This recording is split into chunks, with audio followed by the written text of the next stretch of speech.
जय हिंद दोस्तों, हम चलो बात करते हैं पाकिस्तान की एक हाहाकारी अफवाह वाली न्यूज़ है किराना हिल्स में रेडिएशन लीकिंग का।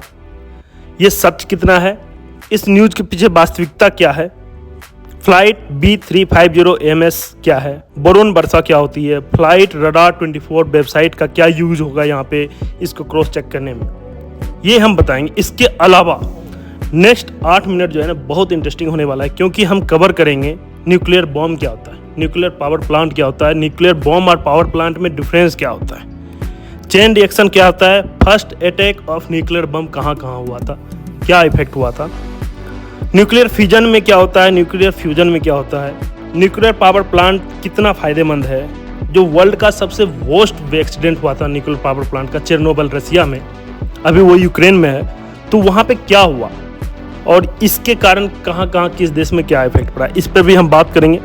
Advantage of nuclear power plant पे बात करेंगे, चेन रिएक्शन पे भी बात कर ही लेंगे, न्यूट्रॉन बॉम्बार्डिंग क्या होता है, क्रिटिकल मास क्या होता है, नाभिकीय संलयन नाभिकीय विखंडन क्या होता है, एग्जाम पर्पज से हम इसका तैयारी करेंगे, CTBT क्या होता है, और हम कैडमियम रॉड जो होता है ना कैसे कंट्रोल करते हैं इसको, उस पर बात करेंगे। इसके अलावा लास्ट में हम बताएंगे कि न्यूक्लियर अटैक से कैसे बचे, और पोटेशियम आयोडाइड मेडिसिन जो है वो काम करता है नहीं करता है, कैसे काम करता है, ये भी हम कवर कर लेंगे।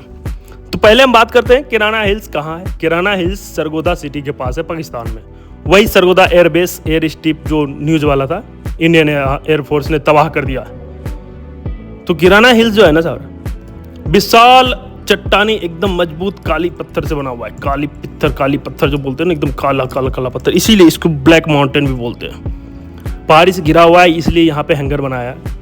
मूसफ और नूर 2 एयरबेस है इधर पहाड़ी के दोनों साइड में, तो वहाँ पे एक तो एयरबेस आर्मी के लिए यूज़ होता है और एक हैंगर वगैरह इसके लिए यूज़ होता है, तो ये बहुत ज़रूरी है।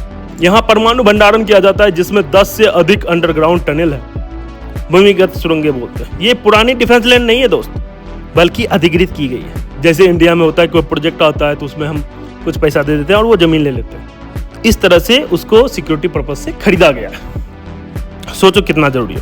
और टाइमिंग देखना, 1970 में इसको खरीदा है, 1983 और 90 के बीच में इसे सब क्रिटिकल परमाणु परीक्षण केंद्र बना दिया पाकिस्तान वालों ने। 1998 में मैंने परमाणु पटाखा छोड़ा, इंडिया वाले ने सेम वहाँ पे भी परमाणु पटाखा छोड़ दिया। अब उसका कहानी एक और अलग बनाएंगे, परमाणु पटाखा क्या कहानी है, कैसे छिपाव के साथ छोड़ा है और कैसे वो छोड़ा, उसके बाद बैन लगाया है अमेरिका ने, वो बात अलग है। तो अभी क्या हुआ हम ये समझ में आ गया। अब बात करते हैं कि न्यूक्लियर बॉम्ब और न्यूक्लियर पावर प्लांट में क्या डिफरेंट है। दोस्त, uncontrol blast is bomb, uncontrol blast is nuclear bomb, and control यदि हम कर लिए तो control blast is nuclear power plant. In short, uncontrol blast is bomb and control blast is nuclear power plant. हम सब ने पीरियोडिक टेबल पढ़ा है, hydrogen 1, helium 2, lithium 3, beryllium 4, boron 5, carbon 6, nitrogen 7, oxygen 8, fluorine 9, neon 10, sodium 11, magnesium 12 करके। तो ऐसे ही जब ये पीरियोडिक टेबल बढ़ेगा तो यूरेनियम 92 आ रहा है, एटॉमिक नंबर 92, एटॉमिक मास 231। अब उसमें जो वो है यूरेनियम 92 है, ये एक रेडियो एक्टिव एलिमेंट है। इसके अलावा भी और हैं जैसे plutonium, thorium, radium, radon, polonium, ETC, but main is uranium. ये बॉम्ब या प्लांट के अलावा मेडिसिन में भी काम आता है, जैसे कैंसर ट्रीटमेंट, इमेजिंग और रिसर्च में काम आता है, साइंटिफिक रिसर्च में, साइंटिफिक स्टडीज में। इसके अलावा इसका काम होता है, जो यूरेनियम है उसका इंडस्ट्रियल यूज भी होता है, जैसे स्टरलाइजेशन, कोई जैसे क्या बोलते हैं, बड़े बड़े सैलून में जाओगे तो वहाँ उस्तरा वगैरह रखता है ना, तो उसको स्टरलाइजेशन में रखते हैं कि भाई इसका विकिरण, इस पर कोई कीटाणु ये नहीं आए और ये स्वच्छ रहे।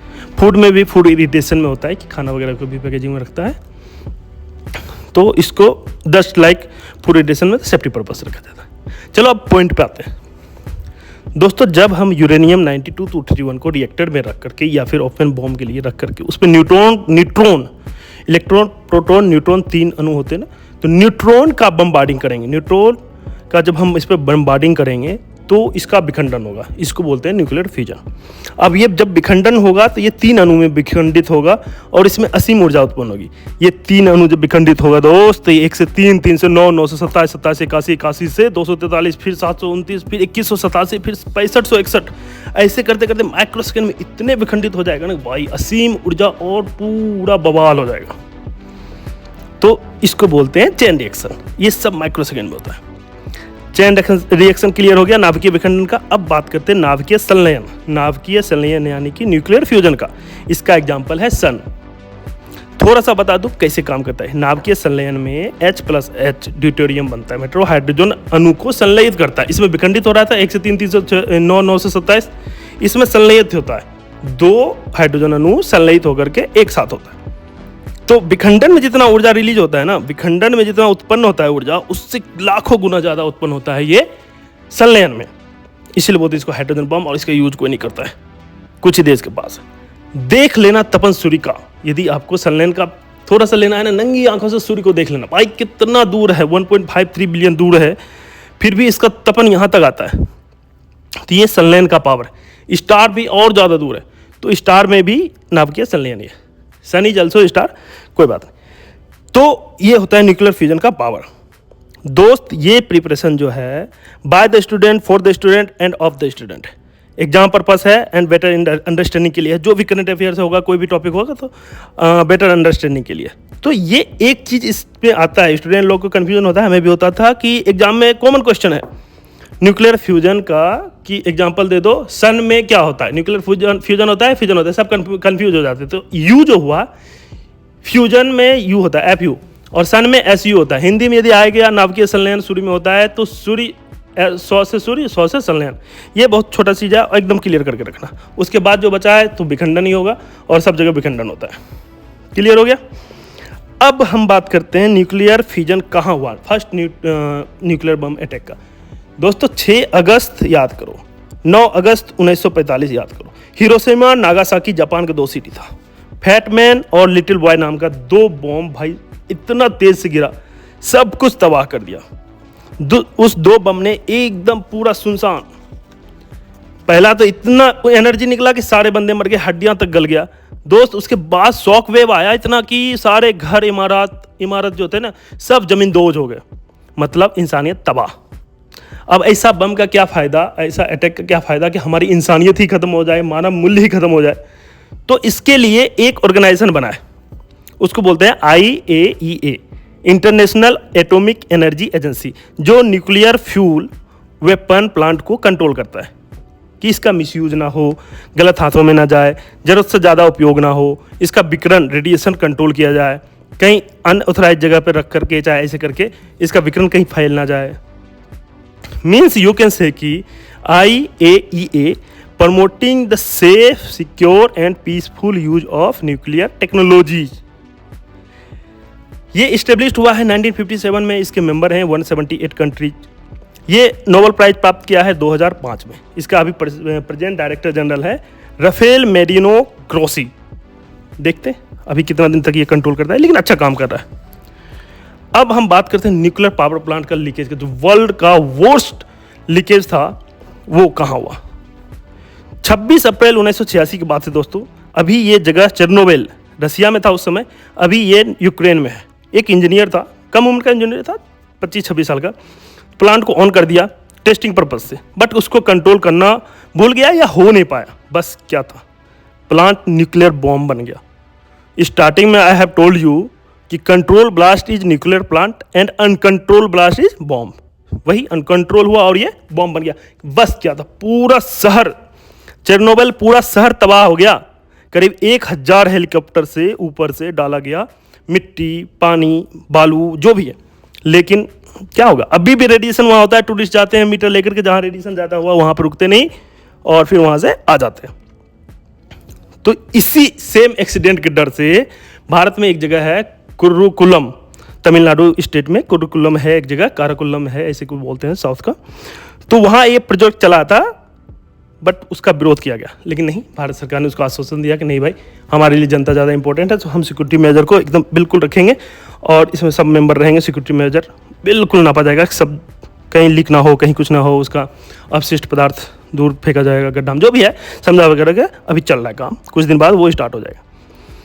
अब न्यूक्लियर फ्यूजन में कैसे ये कंट्रोल करते हैं भाई, ये जब हुआ है ब्लास्ट तो कंट्रोल कैसे करते हैं, जो कि भूल गया। अब मैं आपको बता दूं कैसे कंट्रोल किया जाता है। जब यूरेनियम 92-231 पे रिएक्टर में न्यूट्रॉन की बम्बार्डिंग किया जाता है तो न्यूक्लियर फिजन हो जाता है, पहले बता दिया, नाभ की विखंडन जिसको बोलते हैं, स्टार्ट हो जाता है। ठीक, अब ये स्टार्ट हो गया, चल गया, बिजली चल गया, एनर्जी निकला, उस एनर्जी का यूटिलाइज कर लिया हम सब, और पानी गर्म हुआ, जो भी है जैसे भी हुआ वहाँ बिजली बन गया। अब जब हमको बंद करना है तो भारी जल बोलते हैं D2O को, भारी जल में कैडमियम रॉड को डालते हैं उसके अंदर। जो रिएक्शन हो रहा है जहाँ पे जिस चैम्बर में, उस चैम्बर में कैडमियम रॉड को डाल दिए। अब ये कैडमियम रॉड क्या करेगा, जो न्यूट्रॉन जा रहा है ना, बस उस न्यूट्रॉन को अवशोषित कर लेगा। तो न्यूट्रॉन की बम्बार्डिंग रुक जाएगी। जैसे ही न्यूट्रॉन की बम्बार्डिंग रुकी, फिर क्या है, रिएक्टर अपने आप बंद हो जाता है। तो कैडमियम का काम है न्यूट्रॉन को अवशोषित कर लेना और बम्बार्डिंग बंद करा देना, जिससे रिएक्टर हो जाता है बंद। ये क्लियर हो गया। अब हम बात करते हैं क्रिटिकल मास का। क्रांतिक द्रव्यमान क्या होता है? Friends, when I was preparing ना, that time I was thinking कि भाई क्यों ना हम छोटे छोटे बॉम्ब बना करके पाकिस्तान में मार दें। नहीं मारेंगे इतना बड़ा कि पूरा सिटी तबाह हो। एक टोला, एक कस्बा, एक छोटा सा जगह जहाँ पे है वो आतंकवादी अड्डा, लॉन्च पैड, उस पर छोटा सा बम मार देंगे, वो तबाह हो जाएगा। तो जब हम पता किए तो बोला नहीं, ऐसा नहीं हो सकता।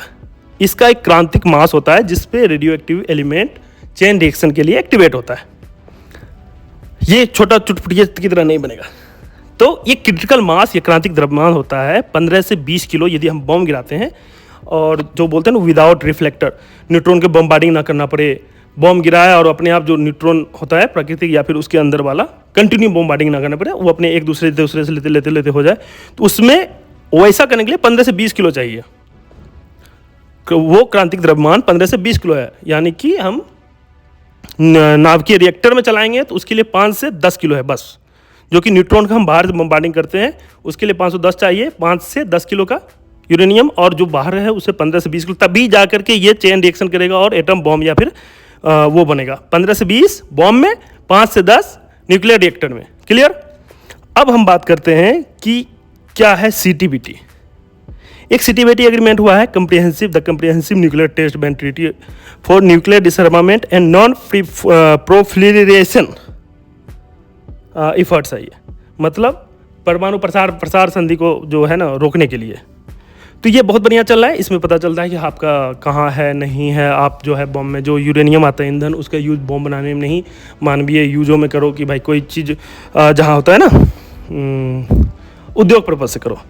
तो आप इसके बाद हम बताते हैं कि यदि आपको अटैक हुआ तो क्या करोगे। दोस्त, अटैक हुआ तो 5 किलोमीटर तक बचने का कोई उपाय नहीं है। आफ्टर 5 किलोमीटर आप गड्ढे में जाएं, 3 फीट दीवार के पीछे चले जाएं, बच जाओगे। और कुछ देर के लिए मत, जब तक आ जाए तब तक वहाँ छिपे रहो। 10 किलोमीटर के बाद N95 मास्क लगाइए, फुल कवर क्लॉथ पहनिए। एक मेडिसिन आया है KI, पोटेशियम आयोडाइड करके, तो वो न्यूज़ में आ रहा है, बट आफ्टर R&D पता चला कि ये सिर्फ ग्रंथि, जो यदि खाना पानी के साथ चला गया गले में, ग्रंथि होता है ना, पहले हम आयोडीन नमक खाते हैं, वो ग्रंथि को क्लियर करता है, और वो ग्रंथि को क्लियर करके बस उतना ही काम करता है। कंक्लूजन इस देश की पूरी मानव जाति के लिए ये खतरनाक है। इसे अवॉइड करने में फ़ायदा है, लेकिन सवाल ये है कि हमारा इंसान नहीं रहे तो हम धरती का क्या करेंगे, तो इसके बेस पे अवॉइड कर दो। लेकिन जब इंडिया ना रहे तो हम धरती का क्या करेंगे, इसका सवाल का जवाब आप कमेंट में दीजिए। जय हिंद, जय भारत।